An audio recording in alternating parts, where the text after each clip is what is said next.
Hello everyone and welcome to another episode of our blog, and today we're going to discuss this not so new high metal BF1J Valkyrie Hikaru Ichiyo custom from Bandai.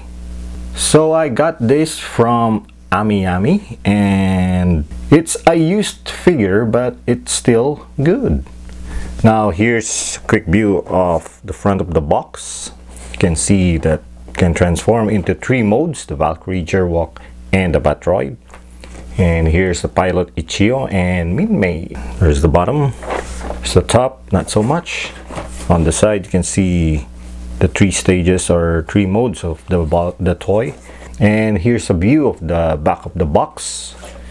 And on the side, oh, and it has a sleeve. Oh, and you can flip it up and you can see the Valkyrie inside.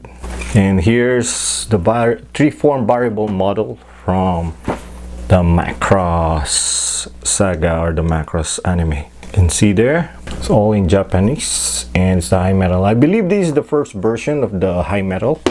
So let's try opening it and see how good this is. So it's still on tape, so we'll open it.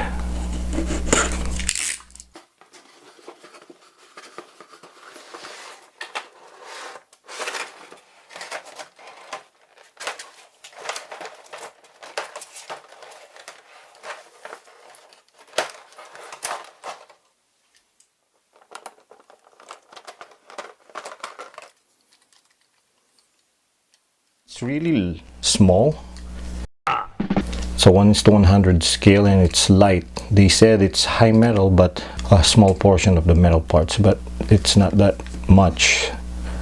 So, but the detail is really fantastic on this one. It's a bit flimsy. It's a loose figure and I don't mind the looseness of it.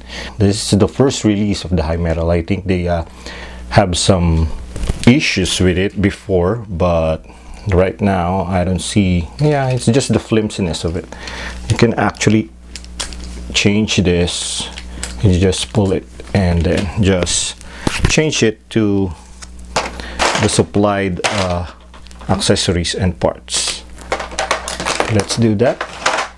I think the difference is with this wings, these have the clips for the missiles, you can see there. But with this it's really clean. So let's see if this one are flimsy as well. Okay, there. Now, these wings are much better. They're not flimsy. See?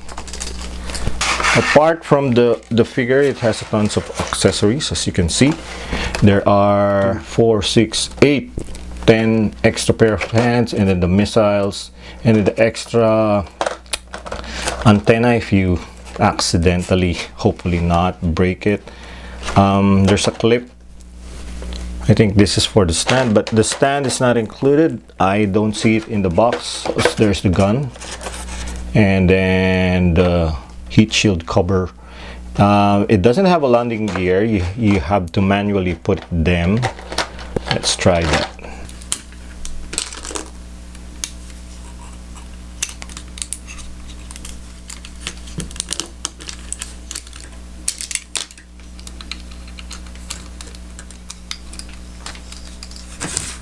There you go with the landing gear installed. It's a bit flimsy to handle. It needs a lot of patience to take out the covers, but yeah, it's really nice once you manage to do it. But it doesn't roll. That's the downside of it. It doesn't roll. Okay, let's try transforming this into its Gerwalk mode. You just have to unplug some of the pegs and you have to be a bit careful with it.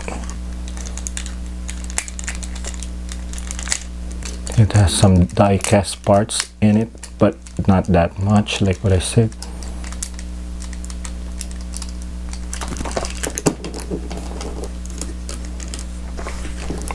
Just wiggle it around. The tolerance are really tight, so you really have to fiddle around with it. Oh, this is the metal part.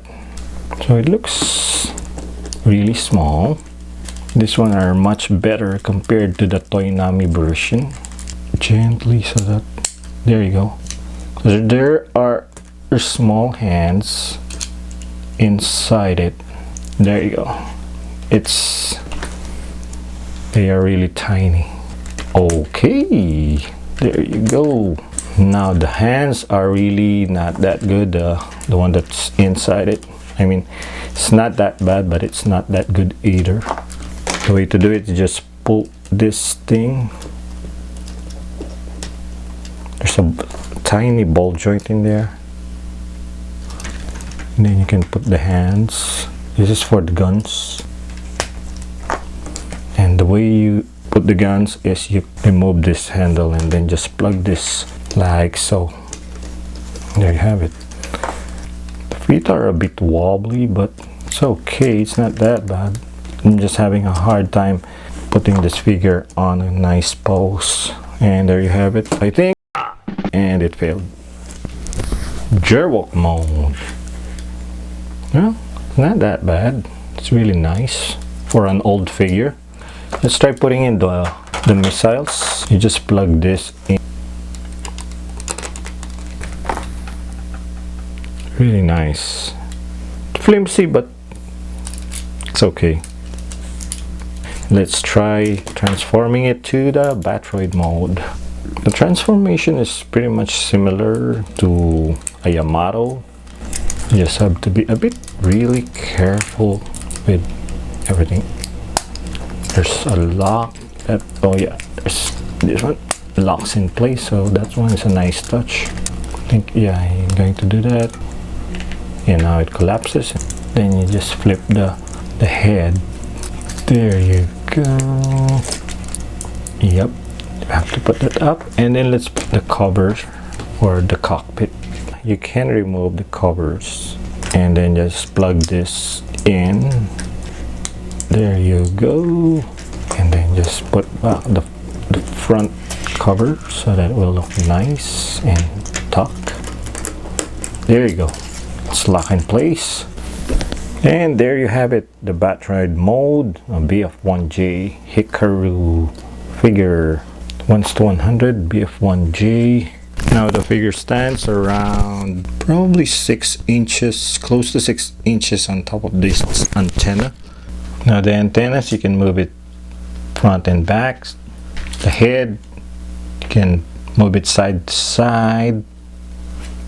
And then the shoulders, you can rotate it 360 degrees. You can move it up, sideways movement. There's like a small ball joint on it. And then there's some pivot here. And then double hinge elbow, which is really nice. And then there's some ball joint on the hands. Not sure if there's waist articulation. There's none of it. And then there's a joint here.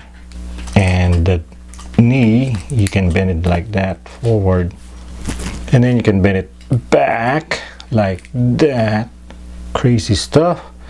And then there's some nice movement on the feet, and you can extend it and put it back up like that. Yes, and that's it for the articulation. And for comparison, here's an old BF1J SD joke machine from Bandai. A BF1J Kids concept. Old chunky monkey, they called it 1:55 BF1J. 1:60 BF1J from Yamato. And the 1:48 BF1J Yamato. This is an oldie but goodie figure. So there you have it. 1:100 BF1J high metal Hikaru Ichiyo figure from Bandai. If you like this video, please like, share, and subscribe to my channel. And until next time, see you. Bye.